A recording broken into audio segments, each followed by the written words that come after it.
মই বৰ্তমান উপস্থিত আছোঁ দক্ষিণ হামা মানকাছাৰ জিলাৰ যি পুৰাণদিয়াৰা গাঁও পঞ্চায়ত আছে সেই গাঁও পঞ্চায়তৰ তেলিপাৰা গাঁৱত উপস্থিত আছোঁ আৰু সেই গাঁওখনৰ যি পথ সেই পথ চোৱাৰ অৱস্থা দেখুৱাইছে যে আচলতে পথ নে পুখুৰী আপোনালোকে ধৰিবই নোৱাৰিব তেনেকুৱা এটা পৰিৱেশ দেখা গৈছে যে আচলতে ইয়াত দক্ষিণ হামা মানকাছাৰ জিলাৰ সদৰ হাটশিঙিমাৰীৰ পৰা 5 কিলোমিটাৰ দূৰত থকা যি আচলতে পুৰাণদিয়াৰা গাঁও পঞ্চায়ত সেই পুৰাণদিয়াৰা গাঁও পঞ্চায়তৰ যি পথ সেই পথৰ অৱস্থা চাইছে যে আচলতে ইয়াত যদিও 10 লাখ টকা দিয়া হৈছিল কিন্তু 10 লাখ টকাৰ মাত্ৰ 4 বা 5 লাখ টকাৰ কাম কৰি সম্পূৰ্ণ দেখুৱাইছে আৰু তাৰ বাবে কিন্তু দেখা গৈছে যে আচলতে পুখুৰী সদৃশ পৰিৱেশ এটা দেখা গৈছে। মই ইয়াত একাংশ স্থানীয় ৰাইজ গোট খাইছে, মই স্থানীয় ৰাইজৰ লগত কথা পাতিবলৈ যত্ন কৰিম যে আচলতে কি ক'ব প্ৰকৃততে কিমান টকাৰ কাম আছিলে আৰু কিমান টকাৰ কাম কৰিছে। কামটো আছিলে 10 লাখ টকাৰ কিন্তু আজিলৈকে মানে এনেকুৱা লাগে যেন 2 লাখ টকাৰো কাম নাই হোৱা।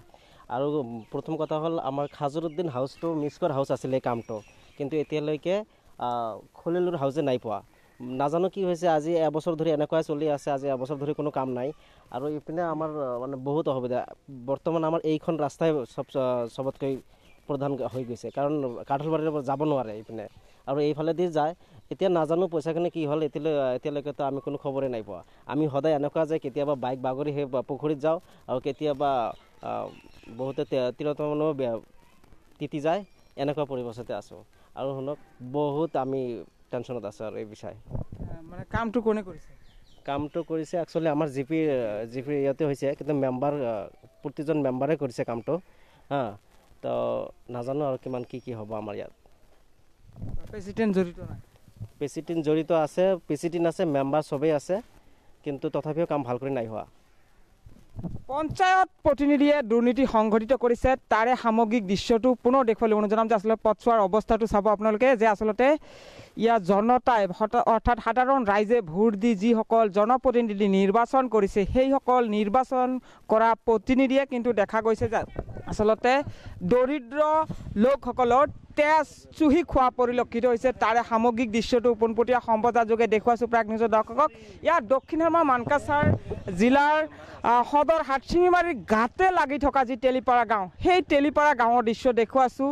আৰু এই তেলিপাৰা গাঁৱৰ যি আচলতে পুৰাণদিয়াৰা গাঁও পঞ্চায়ত ক'ব লাগিব, সেই পুৰাণদিয়াৰা গাঁও পঞ্চায়তৰ বাট পথৰ অৱস্থা একেবাৰে জৰাজীৰ্ণ আৰু সেই বাট পথৰ নামত চৰকাৰে আবণ্টন দিয়া MNREGA আঁচনি যি MGNREGA আঁচনি ভিডিঅ' জাৰ্চি দেখুৱাইছে। সামগ্ৰিক দৃশ্যটো বাইকটো দুৰ্ঘটনা পতিত হোৱাৰ পৰা ৰক্ষা পৰিছে তাৰে সামগ্ৰিক দৃশ্যটো দেখুৱাইছে। এওঁ নিজেই কিন্তু পঞ্চায়তৰ মেম্বাৰ হয় আৰু তাৰে সামগ্ৰিক দৃশ্যটো দেখুৱাইছোঁ প্ৰাগ নিউজৰ দৰ্শকক পোনপটীয়া সম্প্ৰচাৰ যোগে আচলতে ইয়াত দৰিদ্ৰ লোকৰ তেজ চুহি খোৱা পৰিলক্ষিত হৈছে এই জনপ্ৰতিনিধিসকল।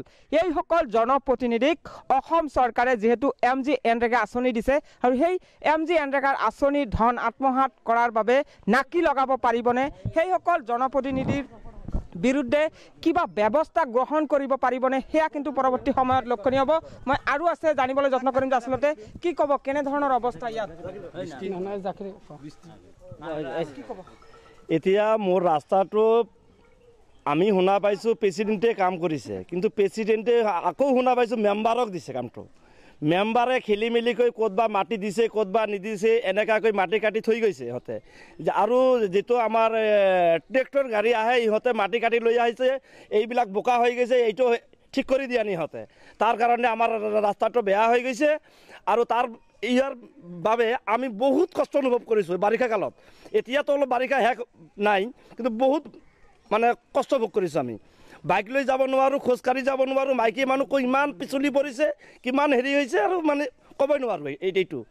কি দাবী জনাব? এতিয়া অসম চৰকাৰক আমি দাবী জনাওঁ যাতে আমাৰ ৰাস্তাটো ভালকৈ দিয়ে আৰু আমাৰ পঞ্চায়ত প্ৰতিনিধি প্ৰেচিডেণ্টক মানে শাস্তি বিহিব লাগে আৰু নিশ্চয়কৈ সাধাৰণ ৰাইজৰ দাবী যে আচলতে অতি সোনকালে এওঁলোকৰ চলাচলৰ বাবে যি পথ সেই বাট পথ যাতে সুচল হয়, যাতায়াতৰ ক্ষেত্ৰত সুচল ব্যৱস্থা কৰি দিয়ে তাৰ প্ৰতি লক্ষ্য ৰাখি কিন্তু জিলা প্ৰশাসন বা অসম চৰকাৰক অনুৰোধ জনাইছে। দক্ষিণ হামা জিলা প্ৰশাসন বা অসম চৰকাৰে বা চাৰ্কেলৰ বিষয়াসকলে যি আচলতে ব্লক খণ্ড উন্নয়নৰ কাৰ্যালয়ৰ পৰা কেনেধৰণৰ ব্যৱস্থা গ্ৰহণ কৰে সেইসকল জনপ্ৰতিনিধিৰ বিৰুদ্ধে সেয়া কিন্তু পৰৱৰ্তী সময়ত লক্ষণীয় হ'ব, কিয়নো বিজেপি চৰকাৰ অহাৰ সময়তে কৈছিল যে আচলতে শূন্য সহনশীলতা, কোনো দুৰ্নীতি মানি নলয় বিজেপি চৰকাৰে। সেই সময়তে কিন্তু দেখা গৈছে পথৰ কামত বিয়াগুম দুৰ্নীতি সংঘটিত কৰিছে পঞ্চায়ত প্ৰতিনিধিয়ে। সেইসকল পঞ্চায়ত প্ৰতিনিধিৰ বিৰুদ্ধে বিজেপি চৰকাৰে কিবা ব্যৱস্থা গ্ৰহণ কৰিবনে?